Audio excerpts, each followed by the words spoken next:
How goes it, guys? Dadbot Operator back again with another crap hit the fan scenario. The premise of these, as always, is simple. You've got 10 seconds before walking out the door forever as crap hits the fan.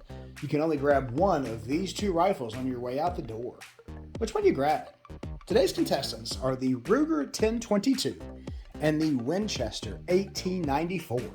I'm going to do a quick top to bottom review of each of them, and at the end, put your answer in the comments below. Which one do you grab? Let's go. Up first, one of the most widely manufactured rifles of all time, with over 7.5 million units made since 1964. The Ruger 1022 chambered in .22 long rifle. Great little 5-pound package here consisting of an 18.5-inch barrel, standard polymer furniture, but the serious upgrade comes in the form of the absolute top of the line True Glow red dot, because whenever I think high quality, I think True Glow. Just kidding, and I hope you know that.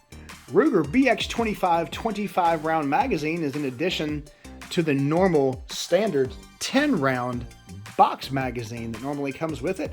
Really cool design on that, in that it's a rotary design, meaning you can fit a lot of rounds in a very small package. But I went with the 25 round one because this guy also hides another interesting detail that we'll get to here shortly. Nothing really too conspicuous coming all the way down here. You can see just standardized polymer furniture, but the differentiator comes when we take a look right here. You can see that that's where you would normally find a normal push-through safety, but this guy houses a little something different. This one is obviously safe, but then if you push to right here, you'll get a single shot. If you push to here, however, you will find that this is a Franklin Armory binary trigger, meaning that whenever you squeeze the trigger, you get one shot, and when you let off, you get one shot. So as fast as you can squeeze and let off the trigger is how fast you can empty that 25 round magazine. That changes the game with regards to a crap hit the fan scenario, because this turns very quickly from a rabbit getter and varmint hunter to a pretty formidable 25 round self-defense weapon in a 5-pound package. The awesome part about this one is there are so many different variants of it. They actually make a 1022 carbine, which is the version that's a little bit smaller than this one as far as barrel length. They make a 1022 takedown, which actually splits in half right here and allows you to put it into two different pieces, making it easy to carry and conceal. They also make a Ruger 1022 Charger pistol, which basically takes the stock off the end of this and shortens the barrel. And they actually put a little bipod on there too, just to make for a little fun package. Really cool setup and a lot of fun to shoot. All in all, a great crap hits the fan package because it's so versatile. You can use it for varmints, you can use it for self-defense, and the Ruger 1022 is so prolific that if parts do begin to break on it, you can pretty well find replacements anywhere.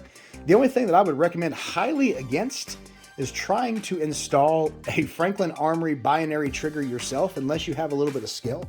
Because one of the things that first happened to me whenever I did install that is I pulled the trigger pack out and promptly shot a spring about 40 feet in the air entirely across the room. I was so fortunate to find that spring, because without that, you wouldn't be looking at the completed package I have today. All in all, great crap hits the fan scenario, but I think I've got one that might give it some pretty decent competition. Up next, the John Moses Browning legend himself creation. Winchester 1894. This one, a pre-64 model manufactured in 1951. Meaning, if you're one of those pre-64 guys, this fits right in your alley. This was the first rifle to ever chamber a smokeless powder round. That round was actually called the Winchester centerfire, the 30 Winchester centerfire, or 30 WCF originally, but it then became later known as the 3030. And that is what this one is chambered in.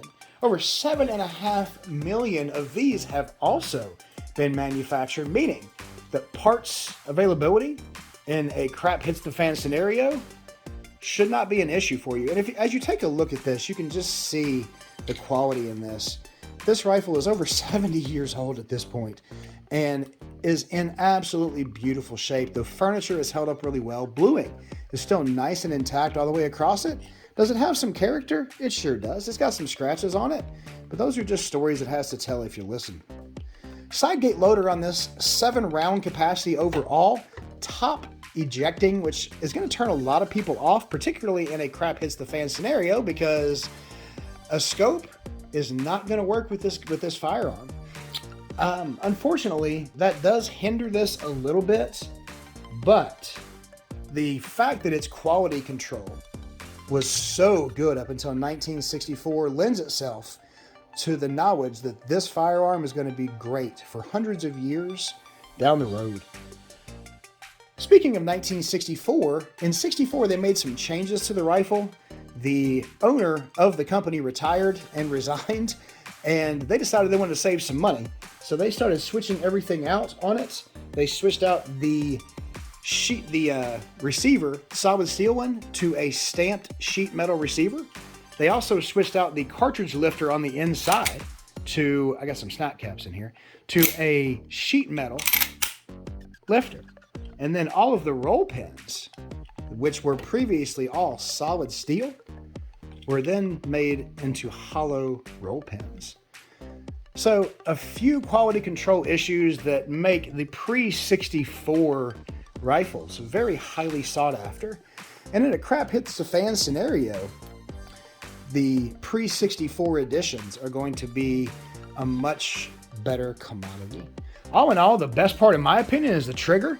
3.5 pounds on this guy. Like I said, some snap caps in here, so don't be freak out about dry firing on me, okay? The trigger is just absolute blast. No take up at all, and just so easy to squeeze. That 30-30 round is powerful enough for pretty much any scenario you can encounter, anything from brush to open fields, and can drop just about anything in North America. So power is not an issue with regards to this.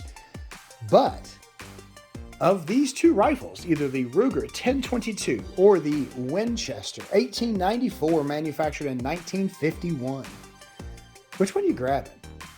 Put your answer in the comments below. I look forward to having a conversation with you guys. As always, if you are a current subscriber, thanks for being a part of the Dad Bod Squad. If you're new to the channel, welcome.